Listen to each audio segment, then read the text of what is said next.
《岳陽樓記》范仲淹。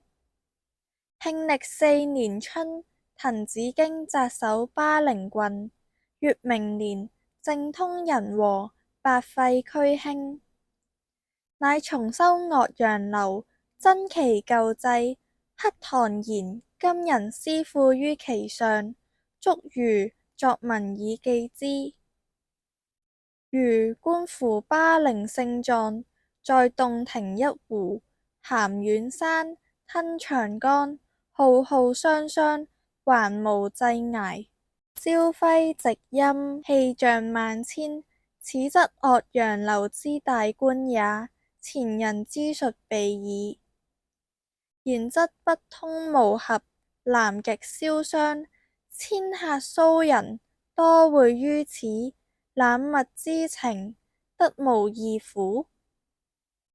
若夫淫雨霏霏，連月不開，陰風怒號，逐浪排空，日星隱曜，山嶽潛形，商旅不行，檣傾楫摧，薄霧冥冥，虎嘯原帝。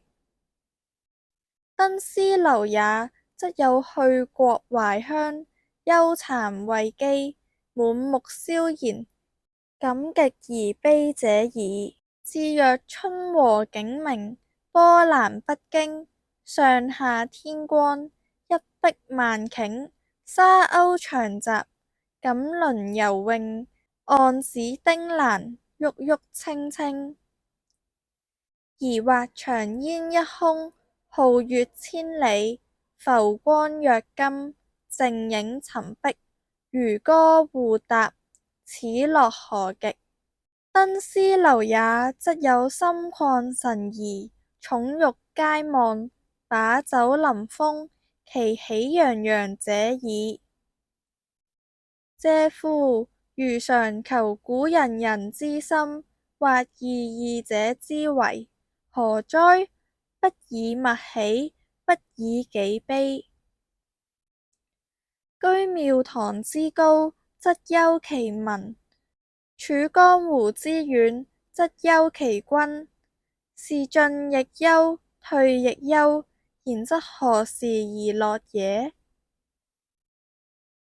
其必曰：先天下之憂而憂，後天下之樂而樂。余、噫！微斯人，吾誰與貴？